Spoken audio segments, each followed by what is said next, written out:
সোনাম ওয়াংচুক। আশা করি এই নামটার সঙ্গে আপনার কম বেশি সবাই পরিচিত। আহ, আহ, সম্প্রতিকালে যারাই ভারতবর্ষের রাজনৈতিক নীতির সঙ্গে কম বেশি সংযোগ রাখেন, যারা কম বেশি জানেন যে ভারতবর্ষের রাজনীতিতে কি হচ্ছে, তারা সোনাম ওয়াংচুক এই নামটা আপনারা কম বেশি সবাই জানেন। এবার বিষয়টা হলো যে তিনি অবভিয়াসলি যে ভারতের যুবদের নিয়ে, বিশেষ করে যারা নিট এক্সাম দিয়েছিলেন, নিট এক্সামটা কি, যেটা এক্সামটা বা যে পরীক্ষাটা হচ্ছে আপনার ক্র্যাক করতে পারলে বা পাশ করতে পারলে ডাক্তারি বা পড়ার সুযোগ পান ভারতবর্ষের ছাত্রছাত্রীরা। এবার সেই হিসাবে সেই জিনিসটায় যে পেপার লিকটা ছিল, যে প্রশ্নপত্র যে ফাঁস হয়ে যায়, সেই ফাঁস হয়ে যাওয়ার প্রতিবাদে তিনি অনশনে বসেন। 26 দিন তিনি অনশন করেন এবং সেটা কম বেশি আমরা সবাই জানি, যারা আমরা ভারতবর্ষে থাকি বা ভারতবর্ষের বাইরে থাকি। এবার বিষয়টা হলো যে সোনম ওয়াংচুক হচ্ছে গতকাল বিবিসি দেয়ার একটা ইন্টারভিউতে বলেছেন যে এই যে তার যে অনশন বা এই যে হচ্ছে ইউথ বা যুবরা যে প্রোটেস্টটা করলো, যে আন্দোলনটা করলো, তার জন্য মোদী সরকার দুর্বল হয়েছে। তার কথাটা হচ্ছে, youth protest have weakened Modi, Indian activist who went to hunger strike tells BBC. BBC এটা একটা রিপোর্ট, যেখানে হচ্ছে ইন্টারভিউতে তিনি এটা বলছেন যে এই যে যুব যে সমাজের যে আন্দোলনটা, এটা কিনা মোদী সরকারকে একদিক দিয়ে নড়িয়ে দিয়েছে বা দুর্বল করেছে কোনোভাবে। এবার এটা একটু খণ্ডন করা যাক বিষয়টা। প্রথম কথা হচ্ছে যে আন্দোলনটা তিনি করেছেন, যে অনশনটায় তিনি বসেছিলেন, সেটা কাদের হয়ে তিনি বসেছিলেন, আর এর ফলাফলটা কি হলো? আদেও কি সেরকম হ্যাবাচক বা কি বলে ইতিবাচক কোনো কিছু হলো এই যে আন্দোলনের ফলে, এই যে তিনি অনশন করেছিলেন 26 দিন? প্রথম কথা হচ্ছে যেটা, যে এই যে অনশনটা, এটা হয়তো মানে সাধারণ মানুষ হিসাবে একদম বলাটা খুবই যে না অনশনটা করেছিলেন এর এটা ওটা ওই ওই দিকগুলো হচ্ছে পরে আসি। প্রথমে 26 দিন অনশন করাটা যা তা কথা না। অবশ্যই তিনি অনশনে ছিলেন 26 দিন, যার জন্য 11 কেজি তার আহ, ওজনও কমে যায় শারীরিকভাবে। সুতরাং এটা যথেষ্ট একটা কঠোর একটা পদক্ষেপ, সেটা একটা দিক। কিন্তু সেটা দেখতে হবে যে তিনি কাদের জন্য করছিলেন, তিনি যাদের জন্য করছিলেন বা যাদের হয়ে আন্দোলনটা বা অনশনটা করলেন এতদিন, তারা কারা? সেই যে আন্দোলনকারী, তাদের যে প্রধান মুখ ছিল অভিজিৎ দীপকে, এবং তার হয়ে যে একটা মুভমেন্ট তৈরি হয়, সেটা হচ্ছে ককরোচ জনতা পার্টি। এটা অবশ্যই একটা দল হিসাবে গণ্য করাটা হয়তো ঠিক হবে না, কারণ তারা নিজেদেরকে পলিটিক্যাল পার্টি বা কোনো রাজনৈতিক দল হিসাবে তারা মানে মান্যতা দেয় না। তারা নিজেরা মনে করে যে তারা একটা আন্দোলনকারী একটা সংস্থা বা কিছু একটা। প্রথমে অভিজিৎ দীপকের কথা বলি।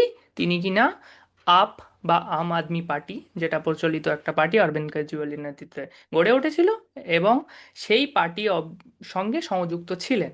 আচ্ছা, তিনি প্রথমে যখন হচ্ছে ভারতবর্ষে পদার্পণ করেন, তখন তার হাতে একটা বই ছিল। সেটা হচ্ছে দ্য অটোবায়োগ্রাফি অফ বি আর আম্বেদকর। এবার হচ্ছে বি আর আম্বেদকর তার জীবনকালে কোনোদিনও নিজের আত্মজীবনী লেখেননি। সেটা অবশ্যই একটা আরএসএস এর আহ, দ্বারা প্রকাশিত একটা গ্রন্থ, যেটা 1990 সালে প্রকাশিত হয়, যে বইটা তিনি উপরে হাত দিয়ে দেখাচ্ছিলেন। এবার বিষয়টা হচ্ছে, এখানে আরএসএস এর একটা সংযোগ লক্ষ্য করা যায়, ঠিক আছে, যেটা কিনা এড়িয়ে যাওয়া যায় না কোনোভাবেই। এবার আসি, সোনাম ওয়াংচুককে তারা অ্যাপ্রোচ করে, আর সোনাম ওয়াংচুক নিজেও হচ্ছে প্রভাবিত হন। সেটা তারই কথা যে ও খুবই প্রভাবিত হয়েছিলেন ওদেরকে দেখে। আচ্ছা, এবার সেই সিদ্ধান্তে তিনি অনড় থাকেন যে না তিনি অনশন করবেন, এবং অনশনে বসেন যথারীতি। 26 দিন অনশন করেন। এবার বিষয়টা হচ্ছে, তিনি কাদের জন্য অনশন করলেন? যারা কিনা মনে, ধর্মেন্দ্র প্রধান, যে কিনা শিক্ষামন্ত্রী ভারতবর্ষের প্রাক্তন, কারণ তিনি ইতিমধ্যে ইস্তফা দিয়েছেন।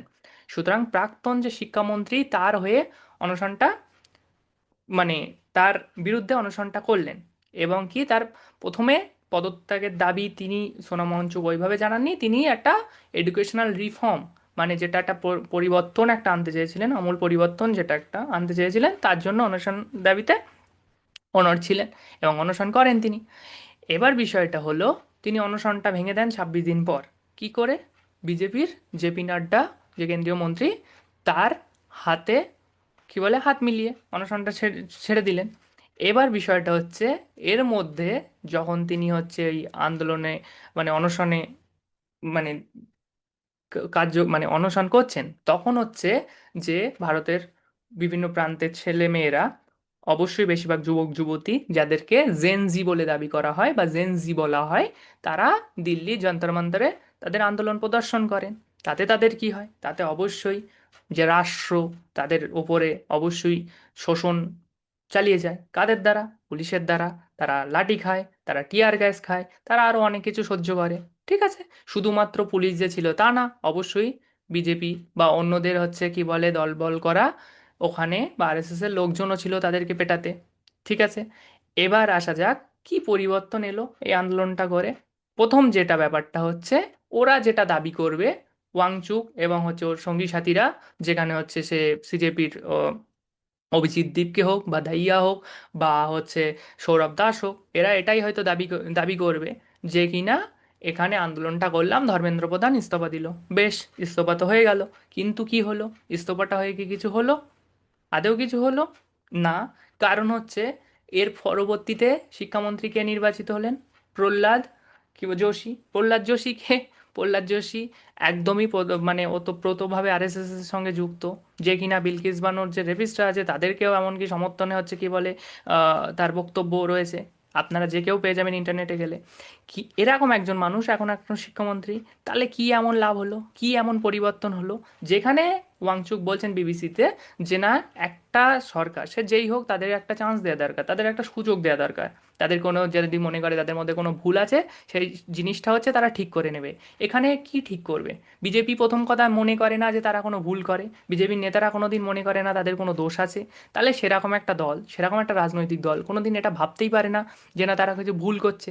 তাহলে যদি সেরকম কিছু হয়ে থাকে, আর ওয়াংচুক যে একজন শিক্ষাবিদ হিসাবে, একজন হচ্ছে ইঞ্জিনিয়ার হিসাবে, একজন অ্যাক্টিভিস্ট হিসাবে, তিনি কি কোনোদিন মনে করেন যে কিনা এই যে জিনিসটা তিনি করলেন, অনশনটা তিনি করলেন, এটা কি কোনোদিনই সফল হলো? বা কোনোদিনই সেই জিনিসটা কি বিজেপি মেনে নিল? একটা মানুষের ইস্তফায় কি এসে যাচ্ছে? মূল যে সমস্যাটা সেটা তার তো হচ্ছে আপনার সিস্টেমে। এখানে সমস্যা, সমস্যা তো সিস্টেমে জড়িত। সুতরাং এখানে আজকে ধর্মেন্দ্র প্রধান রিজাইন করলো, ইস্তফা দিল।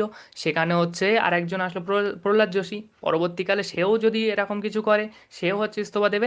সুতরাং বিজেপির যে এই যে গোড়ায় এটাই গলদ আছে সব কিছু, বা এখানে হচ্ছে আরএসএস দ্বারা প্রচলিত সব কিছু, এখানে একটা প্রশ্নচিহ্ন থেকে যায় যে এই যে আন্দোলনটা, অন্তত সিজেপির যে আন্দোলনটা, আমি কোনোভাবেই যে যে যুবক যুবতীরা যে রাস্তায় নামলো এদেরকে আমি প্রশ্ন করতে চাই না। এরা এদের ভবিষ্যতের জন্য নেমেছে, এরা এদের ভাই বোনদের জন্য নেমেছে। আমি সেই মানুষগুলোর দ্বারা প্রচণ্ড ব্যথিত, আমার মনটা অবশ্যই কি বলে নড়ে যায় যখন আমি দেখি যে এই যে এতজন ছাত্রছাত্রী যারা কিনা আত্মহত্যা করলো, যারা পরীক্ষাটা না দিতে দিতে পেরে, তাহলে কি দাঁড়াচ্ছে?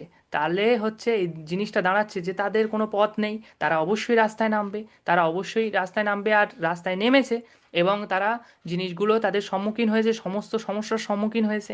এবার একটা জিনিস যেটা হ্যাবাচক বা ইতিবাচক দিক, যে এই যে জেনজি, আমরা এদেরকে যে তকমাটা সবসময় দিয়ে রাখি যে এরা কিছু করে না, এরা সারাদিন হচ্ছে সোশ্যাল মিডিয়ায় বসে থাকে, লাইক শেয়ার, এই হচ্ছে জিনিস এদের, কোনো মিমস দেখে, এটাই হচ্ছে এদের কাজ।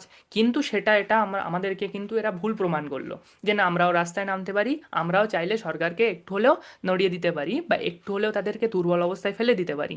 ঠিক আছে, যেখানে হচ্ছে প্রধানমন্ত্রী হচ্ছে সরাসরি রাত 12টার সময় এসে বা মধ্যরাত্রে এসে ভিডিও বানাতে বাধ্য করতে পারি। ঠিক আছে, এবং সে সেখানে সে ভিকটিম কার্ড প্লে করলেও যে না তার কত এ হয়েছে, কত রকম কি হয়েছে, যেখানে সে এটাও বলেন যে না আমারকে উল্টোপাল্টা বলা হয়েছে, আমাকে গালাগাল করা হয়েছে, আমার মাকে গালাগাল করা হয়েছে, এইসব জিনিসগুলো বলেন। কিন্তু তিনি এটা বলেন না যে না আমার যেসব ভাড়াটিয়া গুন্ডারা ছিল বা আমার যেসব প্রশাসন ছিল তারা ওখানে গিয়ে আমার ছাত্রদেরকে লাঠিচার্জ করেছে, মেরেছে টেরেছে, সেটা বলেন না। এটা হচ্ছে প্রথম কথা। এবার বিষয়টা হচ্ছে এখানে এটাই আসা যাক যে এর যে যে শিক্ষাবিদ 59 বছর বয়সী এই যে শিক্ষাবিদ সোনাম ওয়াংচুক এ যে দাবিটা করছে, সেটা কি আদৌ সেইভাবে সফল হলো? না। বিষয়টা হচ্ছে ওই জায়গাটায়, এই জায়গাটাই থেমে থাকে যে এই যে সিস্টেমের যে গলদটা, এই জায়গাটায় হচ্ছে প্রধান হচ্ছে লড়াই করার যে বিষয়টা। নয়তো এই যে আন্দোলন, এই যে CJP, cockroach Janata party or what ever, এরা যে যারাই আছে এখানে থেকে দাঁড়িয়ে সেই জায়গাটায় কিছু একটা বড় কিছু করা সম্ভব নয়। কারণ হচ্ছে এরা নিজেরাই হচ্ছে একটা কম্প্রোমাইজড। সোনাম ওয়াংচুক কম্প্রোমাইজড, এরও যদি ইতিহাস আপনারা ঘাটেন তাহলে দেখবেন এ আরএসএস এর সঙ্গে কোনো না কোনোভাবে জড়িত। সুতরাং এদেরকে সামনে রেখে যে হিরো বানিয়ে, অবশ্যই এরা নিজেরা দাবি করবে যে না আমরা হিরো না, বা হয়তো যখন আন্দোলনটা শেষ হয়ে গেল দীপকে, যে হচ্ছে প্রধান মুখপাত্র সিজেপি, সে আমাকে হিরো বানাবেন না, এরকম দাবি। এই যে বড় বড় দাবির সঙ্গে কিছু এসে যায় না, এখানে যেটা সবচেয়ে বড় জিনিস এসে যায় সেটা হচ্ছে এরা কারা, বা এরা কিভাবে আন্দোলনে যোগ দিয়েছিল, বা কিভাবে এদের মোটিভটা, এদের মেন লক্ষ্যটা কি। ঠিক আছে, একটা মানুষের পদত্যাগে তো কিছু এসে যাবে না, না শিক্ষার কোনো পরিবর্তন আসবে, না কোনো কিছু হবে। সুতরাং এই যে সিস্টেমের যে গলতটা, সেটা হচ্ছে প্রধান বিষয়টা।